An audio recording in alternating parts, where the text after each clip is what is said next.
सदाशिवसमारम्भां शङ्कराचार्यमध्यमाम् अस्मदाचार्यपर्यन्तां वन्दे गुरुपरम्परां श्रुतिस्मृतिपुराणानाम् आलयं करुणालयं नमामि भगवत्पादं शङ्करं लोकशङ्करं शङ्करं शङ्कराचार्यं केशवं बादरायणं सूत्रभाष्यकृतौ वन्दे भगवन्तौ पुनः पुनः ईश्वरो गुरुरात्मेति मूर्तिभेदविभागिने व्योमवद्व्याप्तदेहाय दक्षिणामूर्तये नमः। श्री चिद्घनगणेशाय नमो मह्यं सुखनित्यं स्वप्रकाशं व्यापकन्नामरूपयोः अधिष्ठानं बुद्ध्यबोध्यं बुद्धेर्दृक्यत्वनिर्मलम् अपारं सर्ववेदान्तवेद्यं प्रत्यक्परं महः तदेवाहन्नमत्तोऽन्यदिति मे निश्चिता मतिः।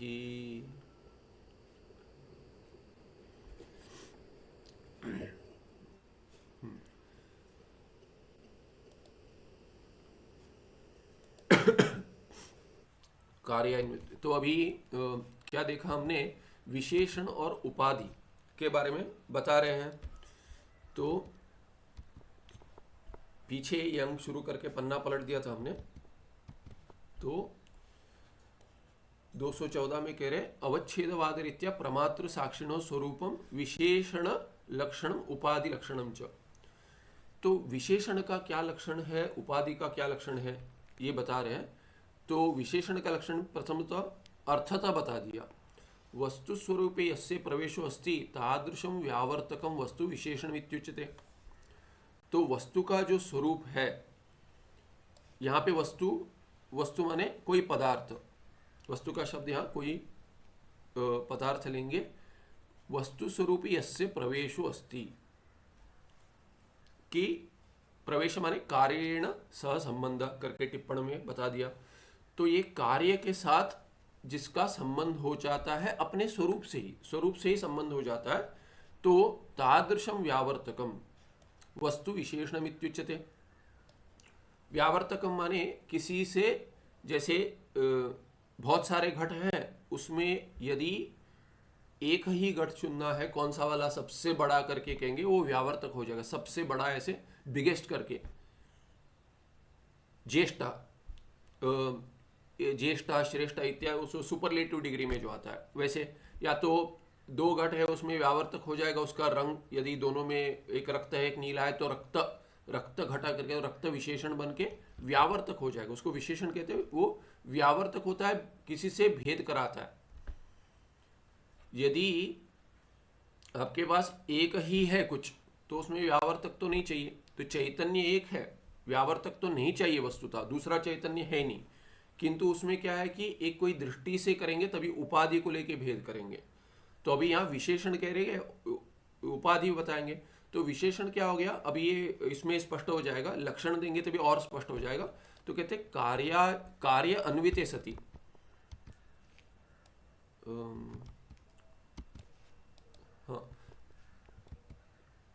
हाँ, तो ये कार्य अन्विते सति, कार्य अन्वयित्वे सति व्यावर्तकत्वे सति विद्यमानत्वं विशेषणस्य लक्षणम।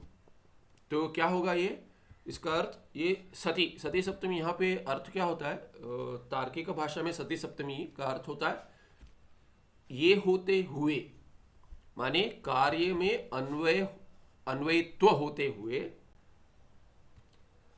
व्यावर्तकत्व होते हुए, विद्यमानत्वम माने तीन दल बना दिए। एक तो क्या है कि कार्य के साथ अन्वय होना चाहिए, इसका जो पद दे रहे हैं इस पद का कार्य के साथ अन्वय होना चाहिए, एक पहला दल। दूसरा, वो व्यावर्तक होना चाहिए, व्यावर्तक भी होता हुआ होना चाहिए, नहीं होते हुए, कार्य के साथ अन्वय करता हुआ, दूसरे के साथ भिन्नता दिखाता हुआ। विद्यमानत्व माने जो अभी वस्तुतः है, विद्यमानत्व माने अभी होना चाहिए। जब भी आप वाक्य का प्रयोग कर रहे हैं तभी वो शब्द जो विशेषण बनेगा वो कैसा होगा, वो कार्य के साथ अन्वित होगा, माने क्रिया के साथ, कार्य यहाँ पे अभी आगे उदाहरण में बताएंगे। फिर व्यावर्तक होगा, दूसरे के साथ भेद कराएगा, और तभी उस क्षण में होगा विशेषणस्य लक्षणम। जैसे उदाहरण आगे नीलो घटा करके देंगे तभी देखेंगे, पर अभी इसका देखते हैं नीला घटा। नीला घटा अभी कहेंगे नीलः घटा वर्तते, तो इसमें वर्तते में उतना अधिक समझ में नहीं आता, तो ऐसे करते हैं हम द्वितीय में ले लीजिए नीलम घटम घटम आनय। कोई किसी को कहता है कि नीला घट ले आओ, तो कर्म कर्म में हो गया है विभक्ति, नीलम घटम आनय, त्वम आनय तुम ले आओ, त्वम कर्तरी में हो गया प्रथमा, आनय क्रियापद हो गया कि लेकर आओ लोट लकार में आनय, त्वम आनय किम आनय नीलम घटम आनय। तो घटम आनय ये घट जो है ये विशेष्य है। कौन सा घट? नीलम। तो ये नील जो है, नील शब्द जो है नीलम, वाक्य में नीलम करके जो द्वितीय में वो हो गया विशेषण घट का, घटम पद करके द्वितीय विभक्ति में जो उसका। कैसे? तो कार्य से अन्वय कर रहा है। जब भी घटम आनय, बच्चे को कह दिया पिताजी ने कि घटम आनय नीलम घटम आनय, तो जब भी घट लाएगा तो नील छूट जाएगा। लाने की क्रिया में घट तो जुड़ रहा है, तो उसके साथ नीला भी जुड़ जाएगा, नील रूप है उसका वो जुड़ जाएगा, बिना उसके वो नहीं आ सकते। इसलिए घट जैसे ला रहा है वैसे नीलत्व के साथ ला रहा है। घट नीला पीछे छूट नहीं गया, नीला नीला माने यहाँ पे नीलहा माने संस्कृत में काला, तो काला रंग साथ में आ रहा है, तो नीले वर्ण के साथ है, इसीलिए ये कार्य में अन्वय हो गया उसका, लाने की आनय क्रिया में, आनयन क्रिया में। और व्यावर्तकत्व, जैसे कितने घट है उसमें से एक कोई या दो ही घट है, तो भी एक कौन सा वाला? नीला वाला, माने बाकी कोई नीला है नहीं। नीला करके ही प्रयोग करता हूं अभी, काला नहीं, नील, नील है नहीं तो नील ला रहा है, तो इसीलिए क्या है व्यावर्तकत्व भी है कि दूसरे घटों के साथ भिन्नता करा दी उस इस शब्द ने। नील माने रक्त नहीं, श्वेत नहीं, केवल नील लाओ, ऐसे अर्थ हो गया। और विद्यमानत्व, और वो है अभी विद्यमानत्वम, ये हो गया विशेषण से लक्षणम, ये तीनों नील पद में है, नीलम ऐसे पद में है, इसलिए नीलम घटम घटम आनय में नीलम हो गया विशेषण। अभी पीछे जाकर देते पदार्थांतरेभ्यो विविच्य वस्तु स्वरूप आवेदकम यत् तत् व्यावर्तकम इत्युच्यते। तो व्यावर्तक का मैंने अर्थ बता दिया, तो दूसरे से भिन्नता कराते हैं। तो क्या है? पदार्थ अंतरेभ्यो, पदार्थांतरम, पदार्थांतरम माने अन्यः पदार्थ, पदार्थांतरम तेभ्य माने दूसरा पदार्थ हो जाएगा पदार्थांतरम, और उनसे विविच्य, उनसे भिन्नता कराकर वस्तु स्वरूप आवेदकम यत्, जो वस्तु का स्वरूप बतलाता है। यहाँ पे प्रकृत उदाहरण में नीलम घटम आने में जो नीलम पद है वो क्या करता है? घट, बाकी घट है वो पदार्थांतर हो गए, और ये जो विशेष है वो घट वस्तुतः इसमें तात्पर्य है, इसको लेकर आओ। तो ये घट जो है इससे अन्य, ये पदार्थ हो गया घट पदार्थ। तस्माद अन्यः जो है वो सब क्या? तस्माद अन्य पदार्थ पदार्थांतरम में ग्रहण हो जाए, पदार्थांतरानी ये हो जाएंगे भिन्न पदार्थ। तेभ्यो विविच्य, उनसे भिन्नता कराकर इस घट को कैसे लाएंगे? तो नीलम शब्द जो है विशेषण बनेगा, नीलम घटम आनय। तो ये नीलम बाकी घटों से भिन्नता करा रहा है इस घट की, वस्तु स्वरूप आवेदकम, इसका स्वरूप का बोधन करा रहा है। और ये पद इसलिए यत् नीलम इति पदम तत् व्यावर्तकम इत्युच्यते, इसको व्यावर्तकम कहेंगे।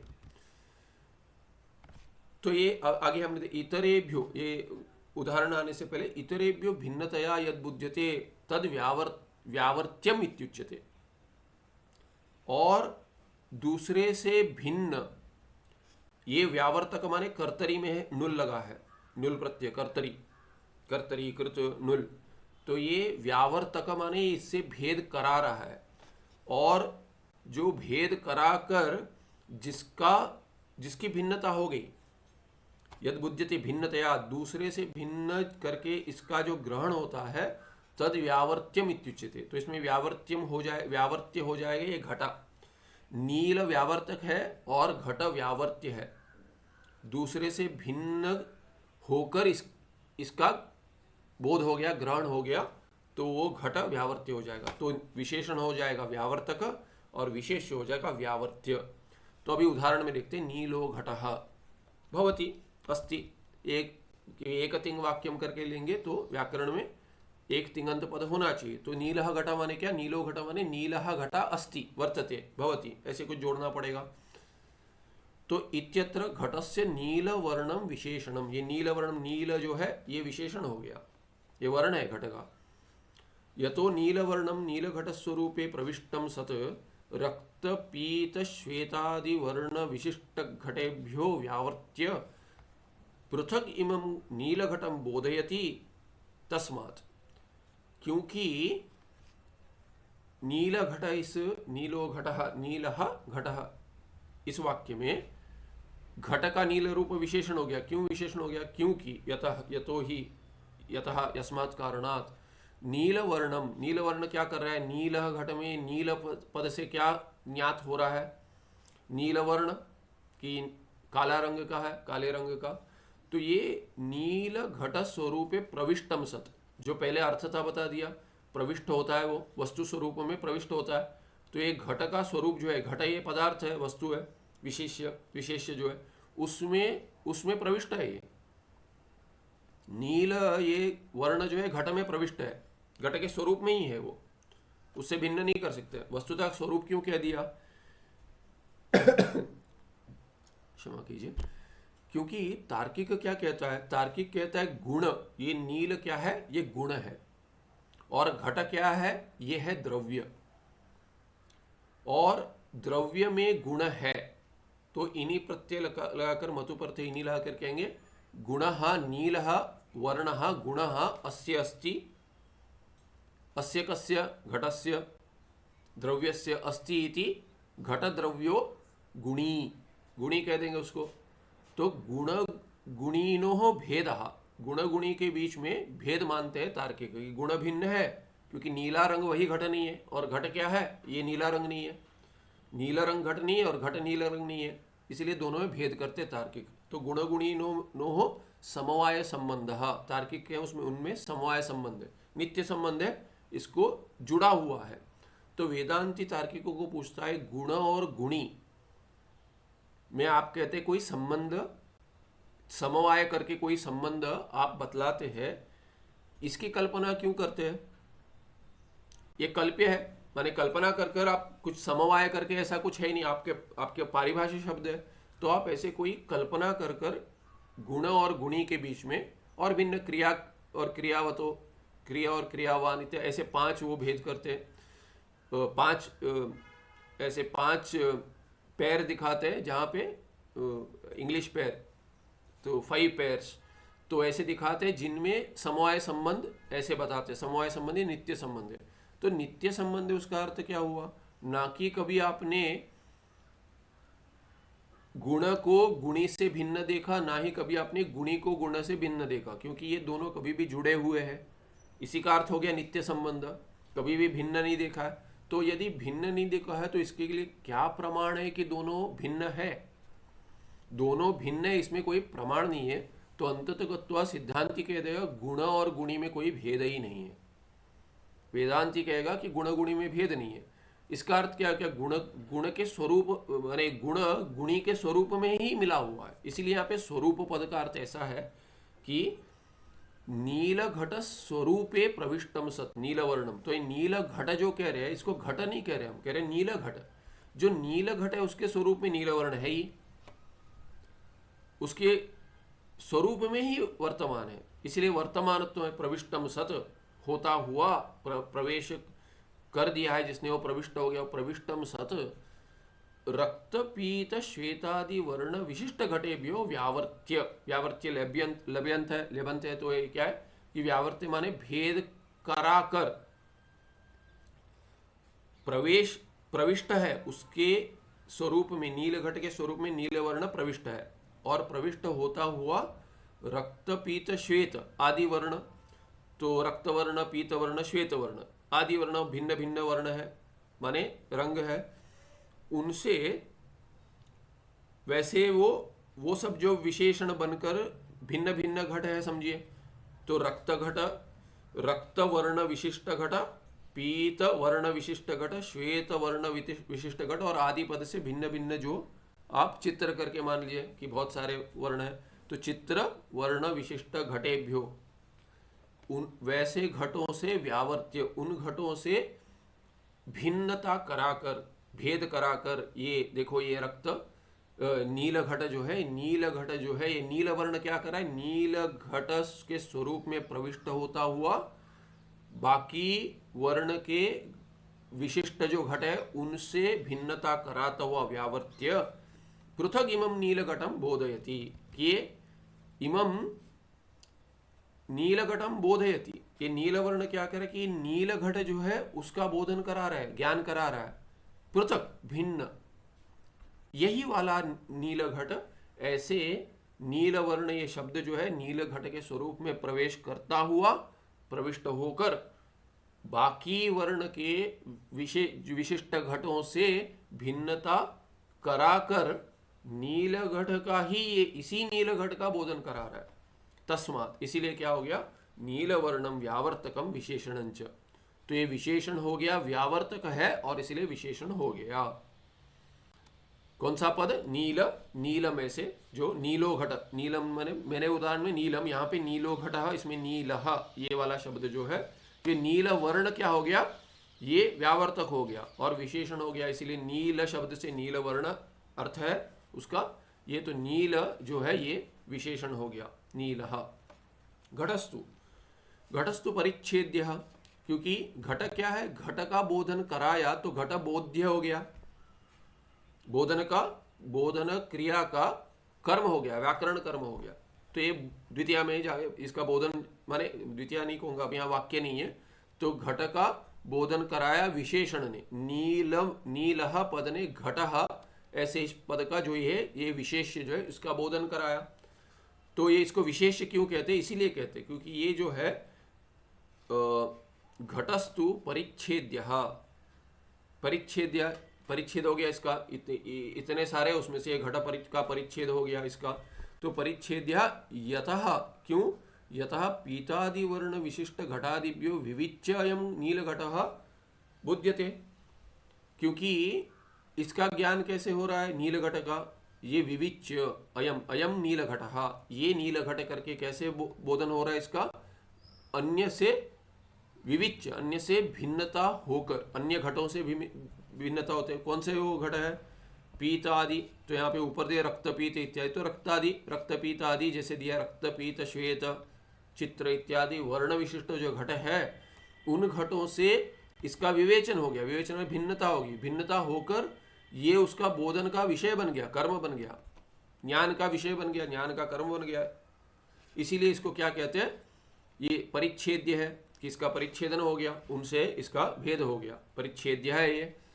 यस्तु विविच्य बुध्यते पदार्थ, ये घट पदार्थ है कि विविच्य बुध्यते, यह पदार्थ बुध्यते विविच्य, बाकियों से भिन्नता, भिन्नता होकर जिसका परिचय करा दिया जाता है वो परिच्छेद्य, सही परिच्छेद्य व्यावर्त्य विशेष्यम इति उच्यते। तो यहाँ पे अंत में तीनों में, परिच्छेद्य में यह प्रत्यय, व्यावर्त्य में यह प्रत्यय और विशेष्य में भी यह प्रत्यय, यह प्रत्यय क्या है, कर्म, कर्मणि व्युत्पत्ति का बोधक है, कर्मणि व्युत्पत्ति है, क्यप होगा, क्या होगा, न्यत, यथ होगा, क्यप होगा या न्यत होगा, तो न्यत होगा तो वृद्धि कराएगा, नकारित होगा तो क्यप होगा कि इतने गुण वृद्धि निषेध कराएगा धातु में, कृदंत है और कृत प्रत्यय ये यत क्यप, और यदि केवल यह होगा तो गुण करा सकता है, तो एक प्रत्यय गुण कराएगा धातु में, दूसरा वृद्धि कराएगा, तीसरा न गुण कराएगा न वृद्धि कराएगा,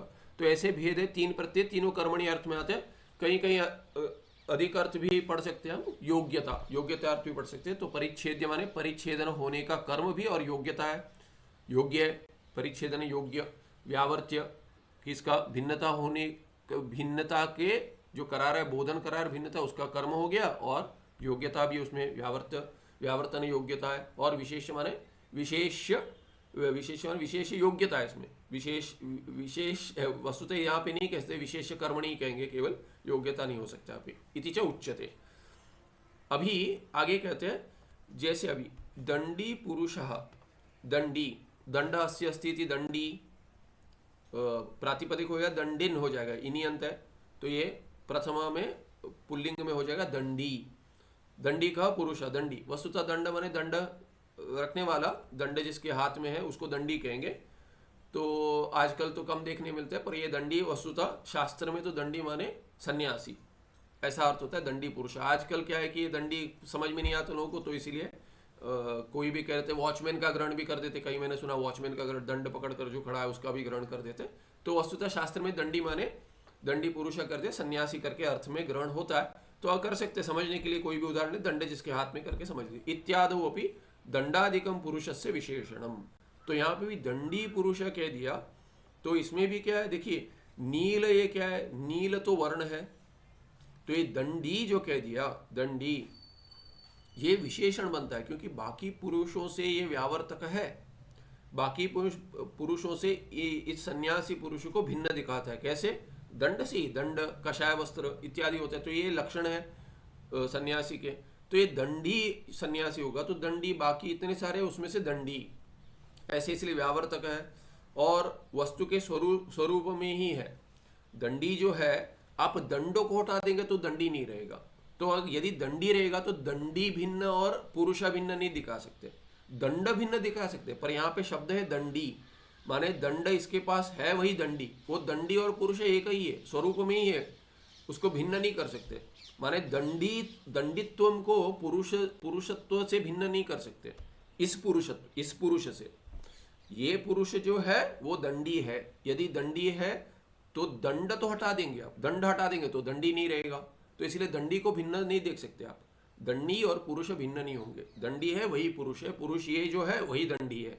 इसीलिए क्या है कि स्वरूप में प्रविष्ट होता हुआ बाकी पुरुषों से विविच्य, व्यावर्त्य, पृथग इमम दंडी पुरुषम, ये पुरुषम बोधयति, इसलिए दंडी हो गया विशेषण, पुरुष का विशेषण हो गया, पुरुष से विशेषणम। इत्थम, इसी प्रकार क्या कहते हैं अभी, इत्थम प्रमातु अंतःकरणम विशेषणम भवति। तो अभी संदर्भ में आते, क्या संदर्भ चल रहा है? संदर्भ चल रहा है कि अंतःकरण जो है ये प्रमाता बना देता है चैतन्य को विशेषण बनकर। तो अंतःकरण जो है ये प्रमाता का विशेषण बनता है। वस्तुतः ये विशेषण प्रमाता का करके कह दिया, पर आप देखेंगे तो विशिष्ट, आप कभी ऐसा नहीं देखेंगे कि अंतःकरण विशिष्ट प्रमाता, ऐसा नहीं है। प्रयोग क्या होगा? अंतःकरण विशिष्ट चैतन्य में होगा, वही हो जाएगा प्रमाता। अंतःकरण विशिष्ट चैतन्यम प्रमाता कहेंगे। तो ये प्रमातु अंतःकरण विशेषण होते हैं। प्रमाता जो बन गया उसमें कौन, दो अंश है अभी, एक है विशेष्य अंश, दूसरा है विशेषण। तो उसमें चैतन्य बन जाएगा विशेष्य और विशेषण बन जाएगा अंतःकरण, तो तब जाकर प्रमाता बनेगा। तो प्रमाता में ही दोनों है, तो उसमें कौन सा अंश विशेषण है? तो इसलिए प्रमाता के एक अंश में विशेषणता है उसके लक्षण में। तो इत्थम, इसी प्रकार से प्रमाता, प्रमातुहु, ये षष्ठी है, प्रमाता के का जो अंतःकरण है वही उसी उसका विशेषण बनेगा, उसके चैतन्य का स्वरूप का विशेषण बनेगा। विशेषणम भवति, क्यों? तस्य प्रमातृ स्वरूपे प्रवेशात्, तो प्रमाता का जो स्वरूप है उसी में उसके अंतःकरण का प्रवेश हो गया। बिना अंतःकरण प्रमाता ही नहीं बनेगा, इसीलिए प्रमाता के स्वरूप में अंतःकरण जुड़ा हुआ है, अभिन्नतया जुड़ा हुआ है, उसको भिन्न नहीं कर सकते। भिन्न कर सकते माने भिन्न करेंगे तो प्रमाता नहीं रहेगा। तो यदि प्रमाता नहीं रहा तो प्रमाता के स्वरूप में बता रहे हम, प्रमाता में ऐक्य दिखा रहे हैं, इसका अभेद माने भिन्नता नहीं हो पाएगी। तो भिन्नता जब भी नहीं हो पाएगी तभी हटा देंगे तो उसका वो स्वरूप ही नहीं रहेगा, प्रमाता जैसा स्वरूप नहीं रहेगा, कुछ चैतन्य शुद्ध बन जाएगा। इसीलिए कहेंगे प्रमाता के स्वरूप में तो उसका प्रवेश है। तथा, वैसे ही तथा प्रमेय चैतन्याद व्यावर्त्य प्रमातृ स्वरूपस्य बोधकत्वाद अंतःकरण व्यावर्तकम च भवति। तो ये विशेषण भी है, व्यावर्तक भी है। व्यावर्तक कैसे? तो कहते हैं व्यावर्तक इसलिए है क्योंकि ये प्रमेय चैतन्याद, प्रमेय चैतन्य से प्रमाता को भिन्न दिखाता है। जो हम अभी अंग्रेजी में पढ़ते तो क्या सब्जेक्ट ऑब्जेक्ट डिवीजन कहते हैं। सब्जेक्ट है ये प्रमाता, ऑब्जेक्ट है माने विषयी जो है, जो विषय को विषय बना रहा है वो विषयी हो गया। विषयस्य अस्ति, ये प्रमाता विषयी है। तो ये घटपटादि जो विषय है प्रमेय है, उससे भिन्नता होकर इसको दिखाना है। जैसे घटपटादि प्रपंच देख रहा हूँ, टेबल लैपटॉप इत्यादि देख रहा हूँ, ये सब मुझसे भिन्न है, इसमें कोई पढ़ाता नहीं आपको। जो दिख रहा है मुझसे भिन्न बाहर है, ये मैं नहीं हो सकता, ये शुद्ध ज्ञान है, सबके पास है।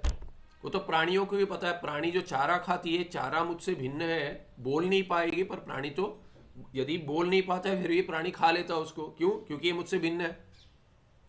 पर अपने हाथ पैर जो है ये मेरे हैं, इसमें तादात्म्य हो गया है, प्राणी को भी हो गया। और जीव जो है, ये संसारी जीव जो मनुष्य का जन्म लेता है, वो भी मनुष्य भी प्राणी ही है। प्राण अस्य अस्ति करके प्राणी कह देंगे। तो प्राण जो प्राण जीव प्राण धारण है, तो ये जीव जो है ये प्राण का धारण करता है, कोई भी शरीर लेकर उसमें तादात्म्य करा लेता है, तादात्म्य हो जाता है विद्या के कारण। इसीलिए अपना शरीर, अपने शरीर को जो दृश्य है, दृश्य माने प्रमाता से भिन्न होना चाहिए उसको, पर प्रमाता क्या मैं हूं करके मान लेता है।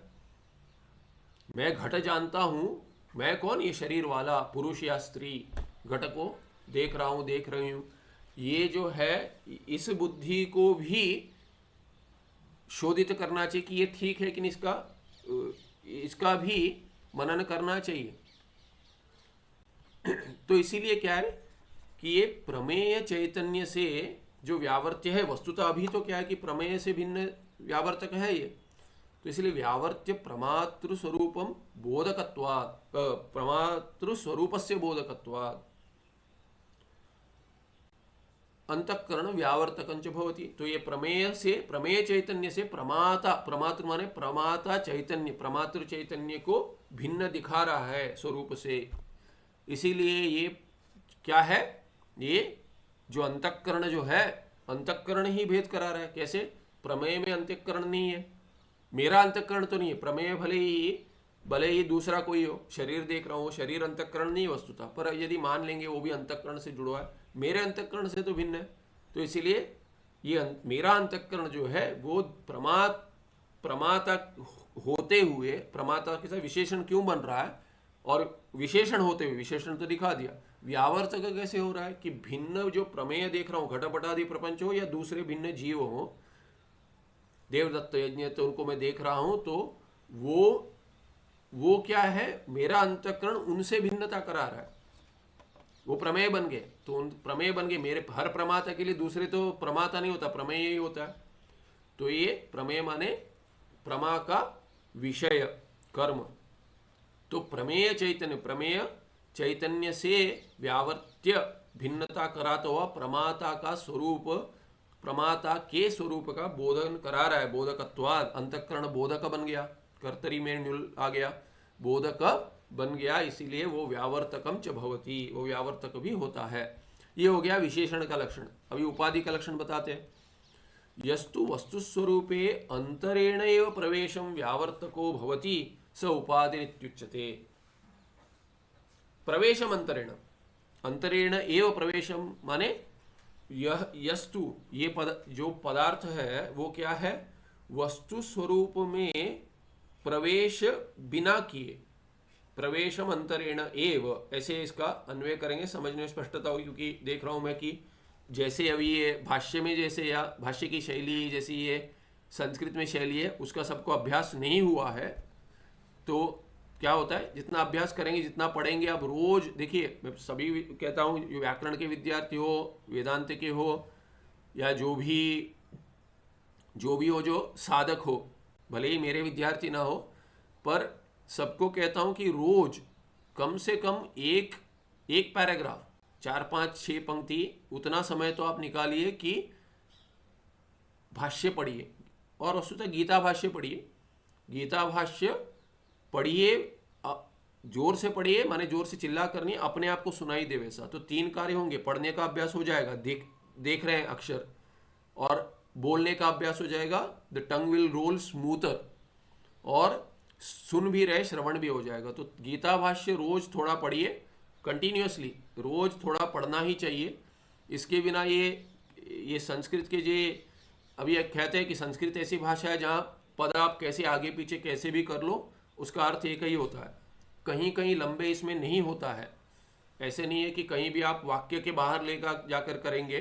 किसी किसी वाक्य में सहज माने हर एक का एक प्रिफर्ड अन्वय होता है कि ऐसे अन्वय करेंगे तो मुझे स्पष्ट पढ़ते पढ़ते समझ में आता है। किसी को क्या है कि आप कैसे भी लिख दो अर्थ हो जाता है। वो होने के लिए अभ्यास लगता है। तो जैसे अभी यस्तु वस्तु स्वरूपे अंतरेण में प्रवेशम व्यावर्तको भवति स उपाधिरित्युच्यते।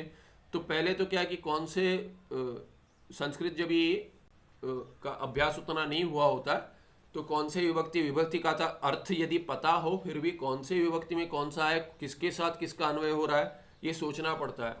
तो इसीलिए तभी अन्वय करना पड़ता है आगे पीछे कर कर। यहाँ पे जैसे यस्तु वस्तु स्वरूपे अंतरेण एवं प्रवेशम, अभी ये पढ़ते समय क्या करेंगे यदि कॉमा भी डाल दें, कई कॉमा है नहीं होता नहीं है, यस्तु वस्तु स्वरूपे अंतरेण एवं पढ़ लेंगे, एव डाल दिया एव करके थोड़ा सोचेंगे अच्छा एव, फिर प्रवेशम व्यावर्त को पढ़ देंगे तो अर्थ नहीं होगा।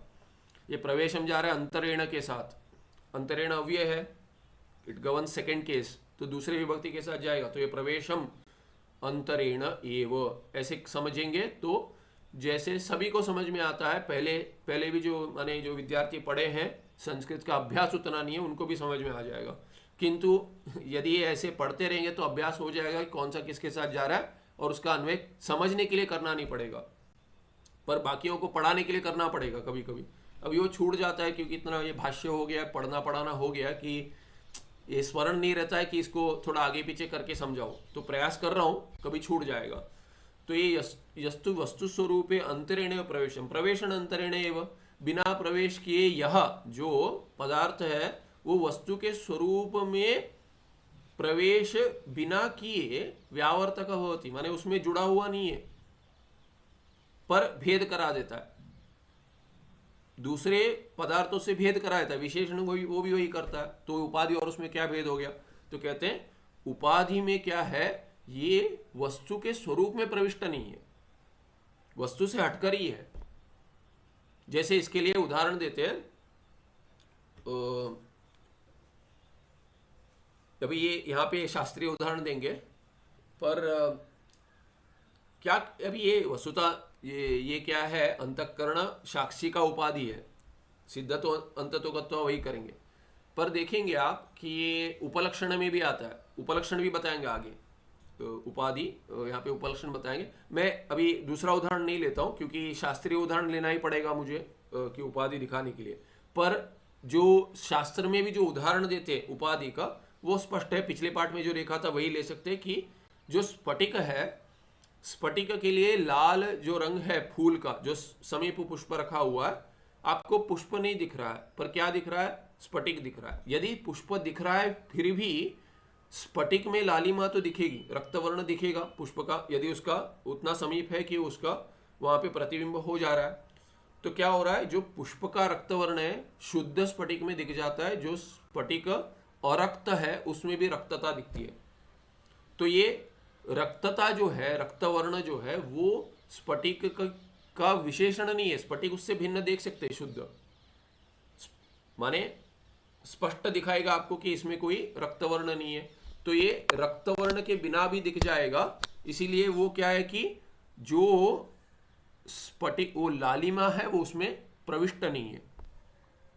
फिर भी वो भेद करा सकती है कि यदि बहुत सारे ये दिखे, जैसे आप दुकान में जा रहे हैं और बहुत सारे स्फटिक रखे हुए हैं और वहां पे एक रक्त स्फटिक है, रक्त दिख रहा है, वो स्फटिक तो जो शुद्ध है पर उसमें पुष्प का या किसी और इसका उसमें प्रतिबिंब होकर वो रक्त दिख रहा है। तो क्या कहेंगे, अरे वो रक्त वाला, वस्तुतः वो लाल नहीं है पर लाल दिख रहा है। तो बिना रक्तवर्ण उस स्फटिक में बिना प्रवेश किए फिर भी बाकी स्फटिकों से भिन्नता करा रहा है, इसलिए व्यावर्तक तो है पर वो प्रवेश बिना किए है।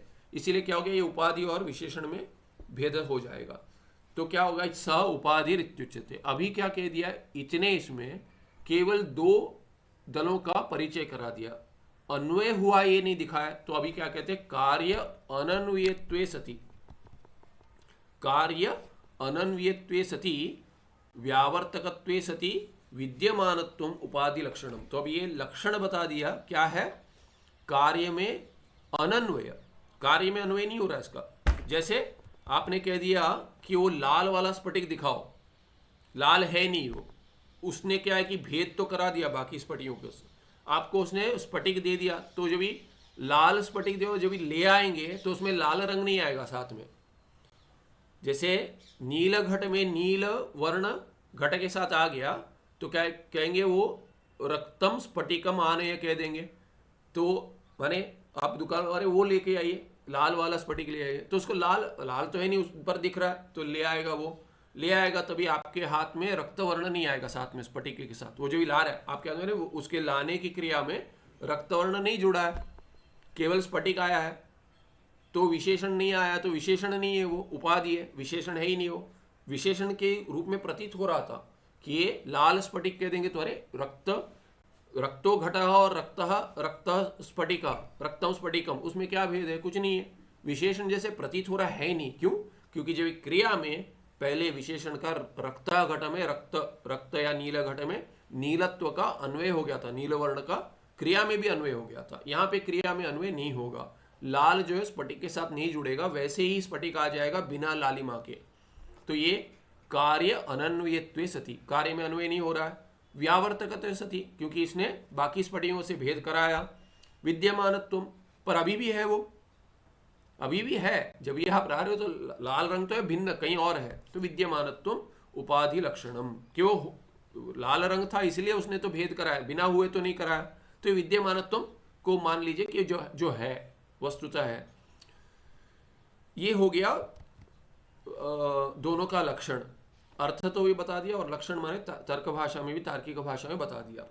नैयायिक मते कर्ण शष्कुल्य अवच्छिन्नम नभः श्रोत्रम इति उच्यते। तो ये उन्हीं का उदाहरण लेकर बताते हैं, नैयायिक बैठे हो तो उनके उदाहरण लेकर उनको बताते हैं ये उपाधि क्या है।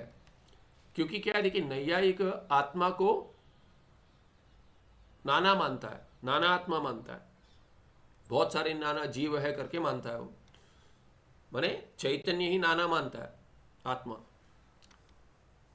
पर आकाश को एक मानता है। आकाश एक है, आत्मा नाना है, आकाश को एक ही मानता है। क्यों?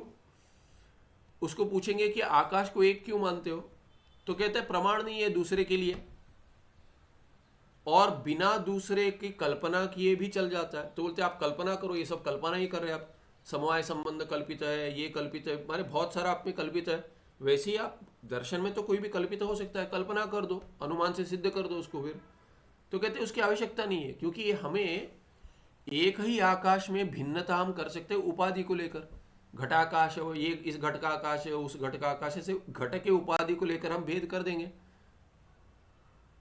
तो अंततोगत्वा सिद्धांति, वेदांती, तार्किकों को पूछेगा यही आप आत्मा में क्यों नहीं करते? भिन्न भिन्न अंतःकरण उपाधि बन जाएगी, उससे भेद कर दीजिए एक ही आत्मा का, चैतन्य का। उसमें आप आग्रह क्यों करते हो क्योंकि भिन्न भिन्न आत्मा होने चाहिए? ऐसा तो है नहीं, अपेक्षा ही नहीं है। आकाश में जैसे उपाधि के साथ आप काम चला सकते हो, वैसे उपाधि के साथ इसमें भी काम चल जाएगा। ये हमने देखा था पहले द्वितीय अध्याय में आया था थोड़ा अंश इसका। तो वैसे ही उसको उसी का उदाहरण लेकर समझाते हैं उसको कि देखिए जैसे है घटाकाश इत्यादि, नहीं उसके प्रक्रिया में जो है वही दिखाते हैं। आपके प्रक्रिया में श्रोत्र इंद्रिय भिन्न नहीं है, माने आकाश से भिन्न नहीं है, आकाश रूप ही मानते हो। जैसे श्रोत्र इंद्रिय क्या है, ये कर्ण जो है गोलक के अंदर होता है। जैसे चक्षुर इंद्रिय क्या है, ये चक्षुर इंद्रिय चक्षु बाहर से जो दिखता है, चक्षुर गोलक, आंख जो दिखती है, नयन जो दिखते हैं, उससे भिन्न है चक्षुर इंद्रिय। इंद्रिय नहीं दिखता, इंद्रिय सूक्ष्म है, वो दिखता नहीं है। तो इंद्रिय बैठा हुआ है गोलक में, नयनों में बैठा हुआ है चक्षुर इंद्रिय। तो नयन होते हुए भी कोई नहीं देख सकता। क्यों नहीं देख सकता? क्योंकि इंद्रिय नहीं है, या इंद्रिय काम नहीं कर रही है ठीक से। तो ये जो है श्रोत्रेंद्रिय भी हम वेदांती क्या मानते हैं कि ये कानों में बैठा हुआ एक इंद्रिय सूक्ष्म है, श्रोत्रेंद्रिय। तो वो आकाश में जो आकाश का गुण है शब्द, उसको सुनता है, माने उसको विषय बनाता है श्रोत्रेंद्रिय। श्रोत्रेंद्रिय का विषय क्या है? शब्द। शब्द आकाश का विशेष गुण है। तार्किक क्या कहते हैं, श्रोत्रेंद्रिय क्या है, आकाश ही है, इंद्रिय ही आकाश है। आकाश जो है, आकाश ही उसका स्वरूप है इंद्रिय का, और वो शब्द को ग्रहण करता है, शब्द विषय बनाता है, पर वो इंद्रिय है, आकाश ही। तो उनमें भेद कैसे करें? अभी इस देवदत्त का श्रोत्रेंद्रिय, यज्ञदत्त का श्रोत्रिय, ऐसे भेद कैसे करें? तो उपाधि को लेकर हो जाएगा। कैसे? तो ये कर्ण जो है, कान, कर्ण शष्कुल्य अवच्छिन्नम, कर्ण में जो अंदर जाकर ऐसे छेद बनता है, ये आकार बनता है शष्कुली, उससे अवच्छिन्न, उससे अवच्छिन्न परिच्छिन्न जो नभः, नभः माने आकाश, नभस प्रातिपदिक है, नभस, नभस है आकाश। आकाश के दोनों पुल्लिंग और नपुंसक बताए, आकाशः भी कहते हैं, आकाशम भी कहते हैं, वो हो जाएगा श्रोत्रम। तो कर्ण जो है, कर्ण और कर्ण शष्कुली जो आकार है कर्ण का, वो जो है वो देवदत्त का भिन्न होगा, यज्ञदत्त का भिन्न होगा। तो इसीलिए ये क्या, ये भिन्न जो है विशेषण नहीं बनेगा, माने आकाश तो उससे भिन्न है, आकाश तो बिना कर्ण शष्कुली भी है, यज्ञदत्त के भी और देवदत्त के भी, पर वो उपाधि बनकर अवच्छिन्न कराता है आकाश को, और वो बनता है श्रोत्रेंद्रिय। तो हर जो आकाश है वही श्रोत्रेंद्रिय नहीं है, पर आकाश जो है श्रोत्रेंद्रिय आकाश है, आकाश श्रोत्रेंद्रिय नहीं है, श्रोत्रेंद्रिय आकाश ही है। देवदत्त का श्रोत्रेंद्र भी आकाश है, यज्ञदत्त का श्रोत्रेंद्र भी आकाश है, पर आकाश ना देवदत्त का श्रोत्रेंद्रिय है ना यज्ञदत्त का श्रोत्रेंद्रिय, वो भी है, उससे अधिक भी है। तो इसीलिए वो क्या करते हैं, देवदत्त का जो कान है वो उसका आकार के साथ जुड़ा हुआ जो भाग है वो बनेगा अवच्छेदक, और आकाश का अवच्छेदक होता हुआ इतना आकाश दिखा देगा, वो श्रोत्रेंद्रिय बन जाएगा देवदत्त का। वैसे ही यज्ञदत्त का, तो दोनों में भेद हो पाएगा, देवदत्त के श्रोत्रेंद्रिय में और यज्ञदत्त के श्रोत्रेंद्रिय में भेद हो पाएगा, पर आकाश में कोई भेद नहीं होगा। आकाश तो वैसे के वैसा रहेगा, पर श्रोत्रेंद्रिय बन जाएगा देवदत्त का भी और यज्ञदत्त का भी, ऐसे कहते हैं। तो ये कह दिया, नैयायिक मते कर्ण शष्कुल्यवच्छिन्नम नभः श्रोत्रम इति उच्यते, तत्र कर्ण गोलकम श्रोत्रस्य उपाधिर्भवति। तो कर्ण का जो गोलक है, कर्ण शष्कुली, गोलक शष्कुली कहते हो आकार से जो कर्ण बना है, तो वो जो गोलक है वो श्रोत्रेंद्रिय का उपाधि हो जाता है, और आकाश में भेद व्यावर्तन भी करा देता है, क्रिया में अन्वय नहीं होता, व्यावर्तन भी कर देता है, और क्या है वो स्वरूप में प्रविष्ट बिना हुए व्यावर्तन करा देता है, भिन्नता दिखा देता है आकाश में जैसे कि, और क्रिया में अन्वित नहीं होता। तो इसलिए लक्षण बैठ रहा है, क्रिया अनन्वयत्वे सति, क्रिया अनन्वयत्वे सति व्यावर्तकत्वे सति विद्यमानत्वम उपाधि लक्षणम। तो ये कर्ण गोलक बन जाएगा उपाधि श्रोत्रेंद्रिय का। कर्ण गोलकम श्रोत्रेंद्रिय स्वरूपे प्रवेशम अंतरेणेव, बिना श्रोत्रेंद्रिय के स्वरूप में प्रवेश करता हुआ, कर्ण गोलक उससे जुड़ा हुआ नहीं है। एव बाह्य भूत आकाश द्विविच्य, बाह्य बाहर जो आकाश है भूताकाश, बाह्य भूताकाशाद विविच्य, उससे भिन्नता कराकर श्रोत्रेंद्रियम बोधयति। तो दिखा रहे ये जो बाहर जो आकाश है वही श्रोत्रेंद्रिय नहीं है, कर्ण गोलक में जो प्रविष्ट आकाश है वो आकाश जो है वो श्रोत्रेंद्रिय है, देवदत्त का भिन्न है, यज्ञदत्त का भिन्न है इत्यादि। तो बोधन हो जाता है, इसीलिए वो व्यावर्तक भी हो गया, माने भिन्नता बोधक भी करा देता है, और स्वरूप में प्रविष्ट नहीं हुआ है, और क्रिया के साथ अन्वय नहीं होगा उसका। तस्मात् कर्ण गोलकम व्यावर्तकम भवति, कर्ण गोलक व्यावर्तक हो जाएगा। और घटाकाश, और एक उदाहरण दे, घटाकाश प्रस्थ परिमितात् अस्य अवकाशम ददाति इत्यत्र घटा आकाशस्य उपाधिरेव। तो दूसरे उदाहरण घटाकाश दे दिया, घटाकाश घटक उपाधि है, कैसे उपाधि है? तो कहते हैं प्रस्थ परिमितात् अस्य अवकाशम ददाति, अवकाश प्रदातृ आकाश है, तो अवकाश प्रदातृ आकाश तो है, किंतु ये जो पूरा जो है आकाश उससे एक जगह में सीमित परिमित जो है वहां पे प्रस्थ परिमित अस्य अवकाशम ददाति, इसको इतने ही जगह में अवकाश प्रदाति इत्यत्र घटा आकाश से उपाधि रेव। तो अब ये कहेंगे कि उस घट में कुछ सिक्के रख दो, इस घट में रख दो, उस घट में मत रखना, इस घट में रख दो। तो इस घट में रख दो ऐसे कह दिया, तो इस घट के आकाश जगह जो है, आकाश माने उस देश में ही आपको रखना है। तो इसीलिए केवल अवकाश दे रहा है उसके लिए कि वो क्रिया करने के लिए या घट रखने के लिए भी, ये घट यहाँ रखो करके भी वहां पे वो जगह बन रही है, इसलिए वो घटाकाश बन जाएगा। ये घटाकाश उस घटाकाश से भिन्न हो जाएगा, महाकाश से भिन्न हो जाएगा। इसीलिए क्या है कि अवकाश प्रदातृ आकाश होगा, पर इतने ही इस घट में रखो करके कह दे, उस घट में नहीं रखना है, इसीलिए वो कोई भी आकाश नहीं होगा, वो परिमित आकाश होगा, सीमित होगा। इसीलिए वो भेद करा रहा है, इसीलिए क्या होगा, आकाश का ये घट उपाधि बन जाएगा और घटाकाश करके प्रयोग कर पाएंगे आप। प्रस्थ परिमितात न अवकाश, प्रस्थ परिमितात, यहाँ पे देखिए मैंने नस्य अस्य कर दिया, न अस्य अवकाश दाते से, तो प्रस्थ परिमितात न अवकाश दात्र आकाश स्वरूपे प्रवेशम, ये न करके दिख रहा है परिमितात, क्योंकि परिमितात त है, तो ये न छूट गया, न अस्य अवकाशम न ददाति, तो प्रस्थ परिमितात अस्य अवकाशम न ददाति, ऐसे होगा घटाकाश।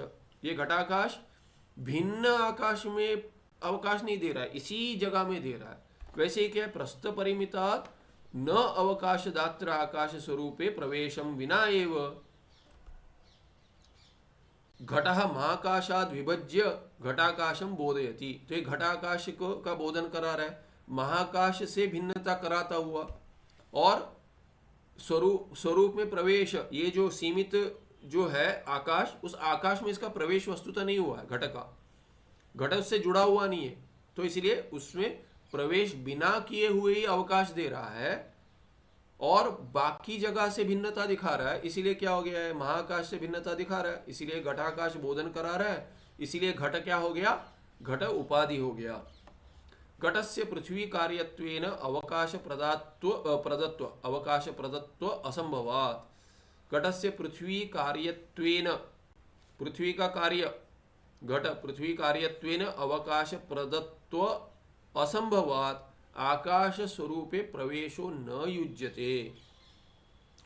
तो आकाश में घट का प्रवेश क्यों नहीं हो रहा है, तो पृथ्वी कार्य है, पृथ्वी का कार्य है, वो आकाश में कैसे उसका प्रवेश हो जाएगा, भिन्न है, आकाश से पृथ्वी भिन्न है, तो पृथ्वी का कार्य है। तो कहते घटस्य पृथ्वी कार्यत्वेन अवकाश प्रदत्व असंभवात्, ये पृथ्वी अवकाश नहीं देती, आकाश अवकाश देता है, ये आकाश का लक्षण है। अवकाश प्रदाता जो है, प्रदतृत्व होगा उसमें, आकाश प्रदतृत्व, अवकाश प्रदातृत्व, आकाशत्व कहेंगे। तो आकाश कुछ भी करने के लिए आपको चाहिए, अवकाश देता है, इसीलिए आकाश का जो प्रदाता है, जो देता है अवकाश कुछ भी करने के लिए, उसको आकाश कहते हैं। अभी पृथ्वी का कार्य होने से घट अवकाश नहीं दे रहा है किसी को कुछ करने के लिए, आकाश ही दे रहा है, घट से परिमित होकर आकाश दे रहा है। तो प्रदाता घट नहीं है, अवकाश का प्रदाता आकाश ही है, घट नहीं है। इसीलिए घट क्या है, घटस्य अवकाश प्रदत्व असंभवात्, घट अवकाश नहीं दे रहा है। क्यों, क्या हेतु है, क्यों नहीं दे रहा है, पृथ्वी कार्यत्वेन, पृथ्वी कार्यत्वेन हेतु में तृतीया हो गया, पृथ्वी कार्य है, पृथ्वी का कार्य है घट, इसीलिए आकाश अवकाश का प्रदाता है, न कि पृथ्वी। इसीलिए घट पृथ्वी का कार्य होकर पृथ्वी जो नहीं कर सकती वो कार्य नहीं कर रहा है, माने पृथ्वी अवकाश प्रदात्र नहीं है, वैसे ही घट भी अवकाश प्रदाता नहीं होगा। इसीलिए अवकाश प्रदत्व यहाँ पे प्रदत्व कह दिया, प्रदातृत्व करके अर्थ होगा, ये असंभव है घट का, इसीलिए आकाश के स्वरूप में प्रवेशो न युज्यते। ये ठीक नहीं है कि आकाश में उसका स्वरूप में प्रवेश हो जाएगा। आकाश का स्वरूप क्या है, अवकाश देना, ये उसका स्वरूप है, पर घट ऐसा नहीं कर रहा, इसीलिए आकाश के स्वरूप में उसका प्रवेश नहीं होगा। तस्मात् घटः आकाशस्य उपाधिरेव, इसीलिए क्या सिद्ध हो गया, घट आकाश की उपाधि है, ना कि विशेषण। समय क्या हो गया, ठीक है, तो ये देख रहा हूं कि ये पन्ना पलट सकते, क्या पन्ना पलट देते हैं। एवं अंतःकरण उपहितम, अभी ऐसे ही उपाधि और विशेषण का भी लक्षण उदाहरण को लेकर समझा दिया। अभी क्या कर रहे हैं, इसको घटा रहे उदाहृत में। उदाहृत प्रकृत स्थल क्या है, चैतन्य के साथ क्या जुड़ता है क्या नहीं जुड़ता है, जुड़कर बन जाएगा प्रमाता, विशेषण होकर अंतःकरण बना देगा चैतन्य को प्रमाता जैसे कि, और चैतन्य को साक्षी स्वरूप में ही रखेगा, जब ये प्रवेश नहीं करेगा अंतःकरण उपाधि बन जाएगा। तो वो समझा रहे उदाहृत में, क्योंकि उदाहरण तो स्पष्ट है, अभी उदाहृत में घटाएंगे। क्या कह रहे, एवं एव अंतःकरण उपहित चैतन्यम, उपहित माने जो उपाधि बनकर अंतःकरण चैतन्य के साथ जुड़ गया है व्यावर्तन करने के लिए, पर क्रिया में प्रवेश नहीं होगा जिसका, और वो स्वरूप में भी प्रवेश नहीं होगा, वो बनेगा उपाधि। इसीलिए अंतःकरण उपाधि बनकर क्या कर दिया, चैतन्य उपहित बन जाएगा। एवं अंतःकरण उपहित चैतन्यम साक्षी इत्यत्र, साक्षी करके आपने लक्षण दे दिया। इत्यत्र साक्षिणः अंतःकरण उपाधि, साक्षी के लिए क्या है, अंतःकरण उपाधि है, अंतःकरण उपाधि है ना कि विशेषण। क्यों, नहीं अंतःकरण से साक्षी स्वरूपे प्रवेशो भवति, तो न जाएगा भवति के साथ, क्योंकि क्या नहीं जाएगा, प्रवेश न भवति कस्य अंतःकरणस्य, कुत्र साक्षी स्वरूपे, साक्षी के स्वरूप में अंतःकरण का प्रवेश नहीं है, नहीं होगा, नहीं, संभव ही नहीं है। किंतु अंतःकरणम प्रमेय चैतन्याद् विविच्य साक्षिणम बोधयति, तो ये क्या कर रहा है, अंतःकरण क्या कर रहा है, प्रमेय चैतन्य जो है उससे भिन्नता दिखा रहा है, शुद्ध चैतन्य से ये भेद करा रहा है। शुद्ध चैतन्य से वस्तुतः भेद नहीं करा रहा है, दूसरे के शुद्ध चैतन्य करके देखा था कि सूक्ष्मतया दूसरे का भी साक्षी भिन्न है, देवदत्त साक्षी चैतन्य भिन्न है, एक ही चैतन्य पर उपाधि बनकर भेद करा रहा है। तो यहाँ पे बाकियों का छोड़ दीजिए, अपने ही स्वरूप में कि प्रमेय प्रमाता का भेद दिखाया था, तो प्रमेय से प्रमाता का भी भेद हो रहा है और ये जो साक्षी है उसका भी भेद हो रहा है।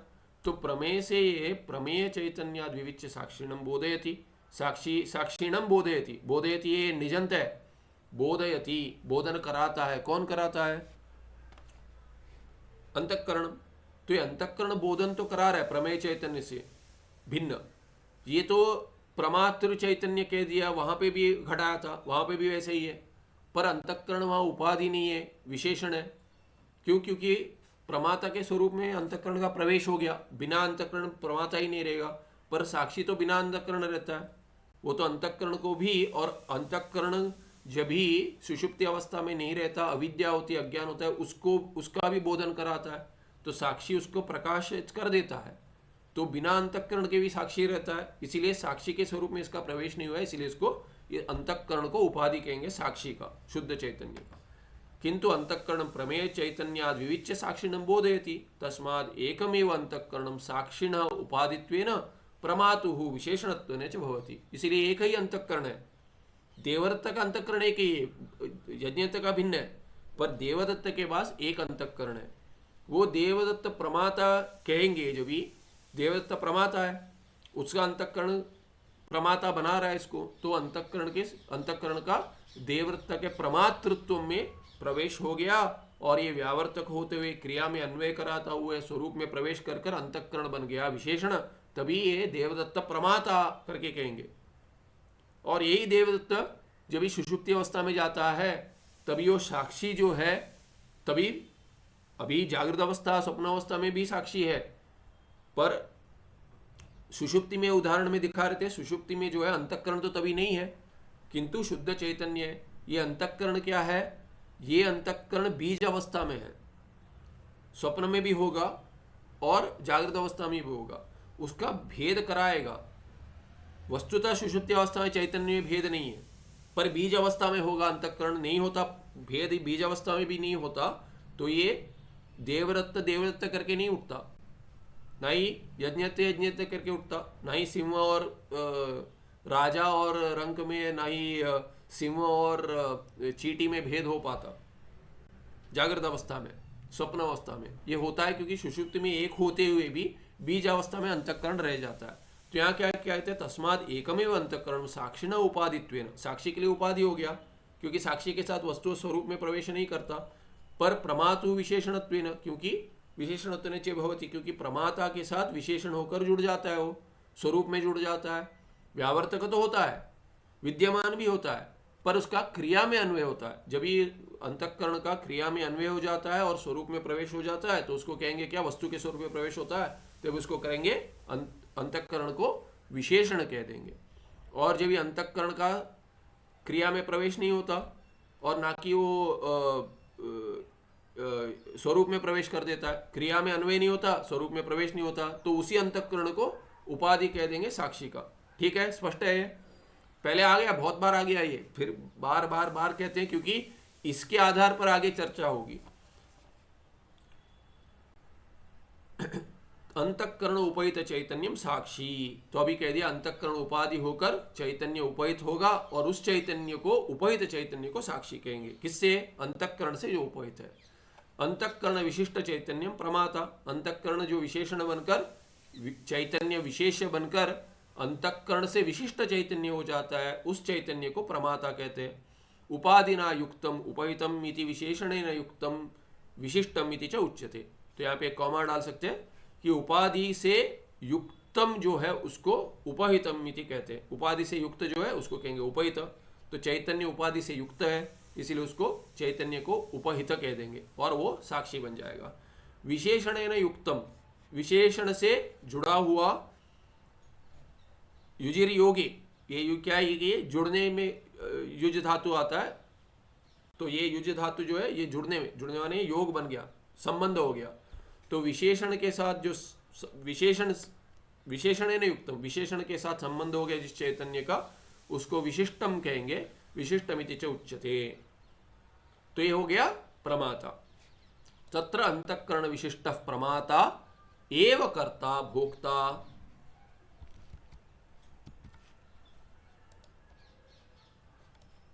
सुखी दुखी संसारी जीवो भवति। तो कर्ता भोक्ता सुखी दुखी संसारी जीव ये कौन होगा? अंतःकरण से विशिष्ट चैतन्य होगा, न कि साक्षी जो अंतःकरण उपहित है। ये भेद है। इत्थम अवच्छेदवाद रीत्या प्रमात्रादि लक्षणम निरूपितम। तो प्रमात्र आदि तो यण संधि हो जाएगी, रु के साथ अच मिल जाएगा आकार, तो रेप हो जाएगा। तो प्रमात्रादि लक्षण माने प्रमात्र आदि लक्षणम, प्रमातृ प्रमेय प्रमाण प्रमा, ये जो है इनका लक्षणम निरूपितम। अवच्छेदवाद रीत्या प्रमात्रादि लक्षणम निरूपितम। प्रमात्रादि लक्षण यहाँ पे वो नहीं होगा, यहाँ पे लक्षण में प्रमाता का साक्षी का दे दिया और बाकी दो माने विशेषण और उपाधि। ऐसे अवच्छेदवाद में जो है वो लक्षण निरूपित हो गया। आगे आभासवाद रीत्या जीव साक्षिणो स्वरूपम। आभासवाद क्या है? ये आभासवाद है, वस्तुतः ये है भगवान विद्यारण्याचार्य ले आते हैं वाद पंचदशिकार। तो ये आभासवाद के रीति से जीव साक्षी का स्वरूप देखेंगे। तो यह तीन वाद है, वस्तुतः मुख्य दो ही मानते, क्योंकि आभास और प्रतिबिंबवाद में 19-20 का ये है अंतर है। तो पास आभास भी कह देते हैं, चिदाभास कह देते हैं और ये प्रतिबिंब भी कह देते हैं, पर ये लूजली प्रयोग होता है ऐसे। पर यदि आप स्पष्ट देखना चाहते हैं कि डिटेल्स में, तो तभी क्या होगा, आभासवाद और प्रतिबिंबवाद भिन्न है। हमने देखा था पहले भी, यही भेद है कि प्रतिबिंबवाद में जो प्रतिबिंब है जो दिख रहा है दर्पण में, वो मुख से भिन्न नहीं है, वह भिन्न नहीं, एक ही है, माने वो मिथ्या नहीं है। जो दिख रहा है जीव दर्पण में, उदाहरण में जो दिख रहा है, और जो वस्तुतः उदाहृत में जो जीव बन रहा है, वो जीव ब्रह्म से भिन्न है ही नहीं, इसीलिए वो मिथ्या नहीं है प्रतिबिंबवाद में। पर आभासवाद में आभासते, उसका आभान हो रहा है, भान हो रहा है, तो मिथ्या है। तो दर्पण में जो मुख दिख रहा है वो मिथ्या है, वो है नहीं, माने उदाहृत में जीव मिथ्या है, वो भिन्न नहीं है इससे, पर क्या है कि वो मिथ्या है, उसका भेद मिथ्या है, भिन्नतया प्रतीत हो रहा है, तो ऐसे कहते हैं, तो मिथ्या है। ये भेद है आभास और प्रतिबिंबवाद में। पर अवच्छेदवाद और आभासवाद में भेद है। आभासवाद में प्रतिबिंब, यही उदाहरण है, प्रतिबिंबवाद में प्रतिबिंब ही दिखाते हैं, पर थोड़ा भेद करते हैं। उदाहरण एक ही है, किंतु उदाहरण में जो मुख दिख रहा है वो मिथ्या है कि नहीं है उसमें भेद है। किंतु अवच्छेदवाद में उदाहरण इसका नहीं है, प्रतिबिंब का नहीं है। तो क्या कहते हैं उदाहरण, वो घट आकाश को लेकर भेद दिखलाते। तो ये भिन्नता। या तो आभासवाद में जैसे हमने देखा कि कौन चिदाभास, ये बहुत ही पंचदशी कार्य जो कहते हैं वो देखा था हमने प्रक्रिया, उसी प्रक्रिया से अभी आ गया है। समाप्त अंत में वही प्रक्रिया हुई थी आभासवाद की, जिसमें वही दर्पण का उदाहरण बिना लिए वो क्या कहते हैं, पानी का भी उदाहरण ले सकते। तो वो उसमें उन्होंने ये दिखा दिया कि वो मेघाकाश जो है और मेघ में जो आकाश है उसमें प्रतिबिंबित जो ये है चंद्र है इत्यादि, और घट में जो जल है उसमें आकाश है उसमें जल है उसमें प्रतिबिंबित जो है, वैसे प्रक्रिया में जो दिखाते हो पंचदशी कार्य भगवान विद्यारण्य की प्रक्रिया है और उसको आभासवाद कहते हैं। ठीक है, तो ये माने पहले भी है वो प्रक्रिया, वो स्पष्टतया वो दिखा देते हैं पंचदशी कार्य, उतना ही है। तो यहाँ पे अभी 215 आभासवाद रीत्या जो है वो अगले पाठ में देखेंगे। सुखम नित्यम सुप्रकाशम व्यापकं नाम रूपे अधिष्ठानम बुद्धे बोध्यम बुद्धेर्दृक्यत्व निर्मलपारम सर्ववेदांत वेद्यम प्रत्यक परम महः तदेवाहन्न मत्तो अन्यति में निश्चिता मति ही। कोई प्रश्न है या स्पष्ट है? इसको एक बार पढ़ने के बाद कल पूछूंगा प्रश्न। ठीक है, पर वो तर्क का जो देखा था, तर्क भाषा का जो देखे थे वो लक्षण वो तो स्पष्ट है। नहीं वो स्पष्ट है, वो स्पष्ट है आपको माता जी, क्योंकि वो भी क्या है कि पढ़ के बताएंगे करके आप पाठ में थोड़ा लेट जुड़ी थी, तभी वो आप रिकॉर्डिंग सुना होगा, तो वो स्पष्ट है। दूसरे दिन के पाठ में तो थी, कल लास्ट क्लास का रिकॉर्डिंग नहीं सुना था। नहीं रिकॉर्डिंग नहीं, उसमें तो आप लाइव थी, उसके पहले वाला था, पर उसके बाद के जो पाठ में जो तर्क जो बताया था, समझाया था मैंने दोबारा कि ये अवच्छेदक अवच्छिन्न क्या होता है वो सब समझाया, वो समझ में आया ना? हाँ वो उसमें कोई प्रश्न नहीं है ना? ठीक है, हाँ वो समझ में आया। ठीक है, ठीक है। तो बाकी भी जो रिकॉर्डिंग सुने उनके लिए भी है, यदि प्रश्न है तो सुन लीजिए, क्योंकि ये भाषा यहाँ पे विचार सागर में नहीं आएगी, पर आगे काम करेगी आपको, या जो अभ्यास करेंगे तभी टीका इत्यादि आगे करेंगे। तो ये थोड़ा तर्क भाषा, थोड़ी तर्क भाषा आनी चाहिए। तो यदि है तो वो स्पष्ट करें, क्योंकि तर्क का अभ्यास चल रहा है अभी, तो कुछ अगर आपको भी अगर यदि कुछ उससे लाभ हो तो अच्छा है। ठीक है, चलिए, नमस्ते, धन्यवाद।